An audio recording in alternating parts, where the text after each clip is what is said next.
শুভ সকাল সবাইরে। তো আমি সকাল সকাল শাড়ি পরছি, এটার একটা কারণ আছে। তো যেহেতু এখন নতুন একটা নিয়ম বাড়িছে বিপদনাশিনী মার পূজা দিতে হইব, তো আমরাও 20-25 জন মিল্লা সবাই এক জায়গাতে পূজা দেবো মা বিপদনাশিনী পূজা।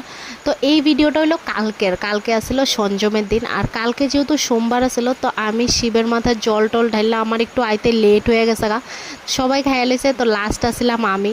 আর এখানে আমার কাকি আমার লিয়ে খুব কষ্ট করে দেখো সব কিছু দিছে। शाबाश बेटा।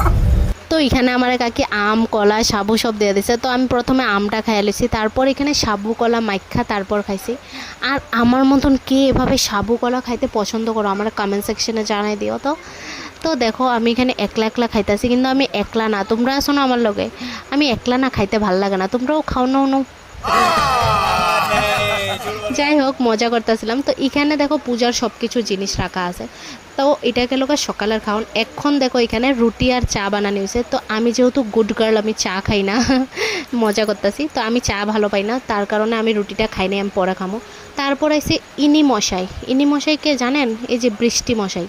সব কিছু ঠিকঠাক চলতেছিল, সব কিছু ফাইন চলতেছিল, কিল্লিকে বৃষ্টিটা আইসে, বৃষ্টিটা সব মাটি মাটি করে দিছে। তারপর আমি খাইলেছি এখানে তরকারি দেওয়া রুটি, কারণ আমি চা খাই না।